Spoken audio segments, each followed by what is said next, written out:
Bonjour, j'espère que vous allez bien ce mercredi. Aujourd'hui, on va parler apaisement.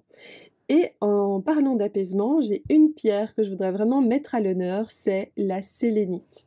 Donc la sélénite, j'en ai plusieurs à vous montrer. Donc la sélénite, j'ai un petit cœur ici. Donc comme vous voyez, elle a des reflets. Voilà, donc c'est une pierre blanche du chakra coronal. Donc ça, c'est le cœur. Ensuite, il y a deux petites sphères que j'ai à vous montrer. Donc voilà, donc c'est souvent des pierres qui sont assez opaques mais en même temps transparentes. Et on retrouve, bon c'est dur de vous montrer à la caméra, mais en fait on retrouve vraiment cette, ce côté très clair, vraiment magnifique en fait de la... Voilà, vous voyez ici ces lignes de lumière de la sélénite. Alors, comme vous savez, je suis partie au Maroc début octobre et donc j'ai pu découvrir les montagnes de sélénite. J'ai pu aller moi-même dans la montagne, j'ai pu rentrer un petit peu dans une mine, j'ai marché moi-même sur de la sélénite qui sont en fait tous les déchets qui ne sont pas, repris par les mineurs parce qu'ils sont intéressés par des grosses pièces parce qu'ils font énormément de choses, dont notamment des cœurs, comme je vous ai montré, des sphères. Ils font des petits champignons, ils font des étoiles accrochées, ils font voilà, différentes choses en fonction des bols en sélénite, des plaques en sélénite comme vous connaissez. D'ailleurs, je vous invite à voir le live sur le Maroc qui est sur ma page Instagram, que je remettrai ici en commentaire, le lien. Dans la description parce qu'on a vraiment parlé du coup de ce voyage incroyable qu'on a pu faire au Maroc avec les différentes mines qu'on a visitées, dont la sélénite, et on a eu la chance de pouvoir voir aussi de la sélénite orangée qui est donc assez rare, qu'on trouve pas souvent sur le marché.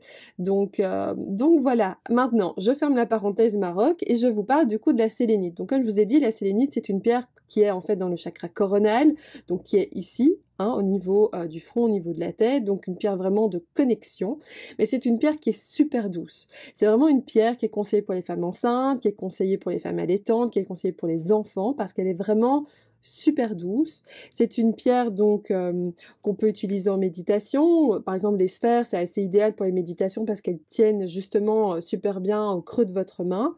Vous pouvez clairement l'utiliser pour dormir parce qu'elle va vraiment vous apporter tout cet apaisement que vous recherchez, mais la particularité de la sélénite, c'est que vraiment, en fait, elle vous met en relation avec votre intuition. Parce que comme je l'ai dit, elle est dans le chakra coronal, donc c'est une pierre qui est connectée, mais parfois, vous n'êtes pas conscient de votre intuition, vous ne l'utilisez pas. Et cette pierre va vraiment vous permettre de pouvoir que vous puissiez rentrer en fait en relation avec votre intuition, la connectivité de la pierre, tout ça dans l'apaisement. Ensuite, c'est une pierre qui a une fréquence hyper basse, hyper intime, donc c'est pour ça qu'elle est idéale pour ce genre de choses, qu'elle vous apaise du coup. Elle a aussi des qualités, elle vous permet en fait de faire un travail de fond concernant en fait votre conscience à la vie.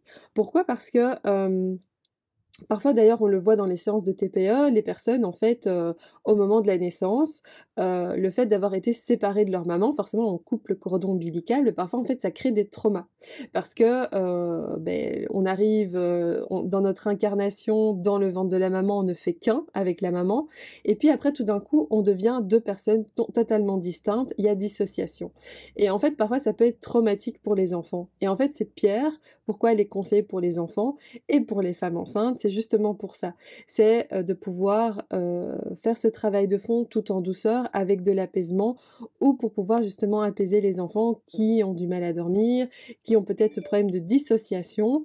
Bien sûr, ce problème de dissociation, c'est pas spécialement le dire à proprement parler quand les enfants ne vont pas bien, mais sachez que voilà, mettre une pierre dans la chambre d'un enfant peut pouvoir l'aider à l'apaiser justement et de pouvoir faire ce travail de fond dans l'inconscient lorsqu'il dort pour pouvoir se sentir beaucoup mieux et apaisé dans les nuits futures. Voilà, j'espère que cette vidéo vous a plu, elle est beaucoup plus courte que les autres. N'hésitez pas à commenter, partager, liker. Si vous avez des questions, je suis là. Mes pierres du Maroc arrivent, donc je vais pouvoir vous montrer tout ce que je vous ai rapporté du Maroc. Et ce sera disponible bien sûr sur le site, la boutique en ligne. Voilà, je vous dis à bientôt et à mercredi prochain.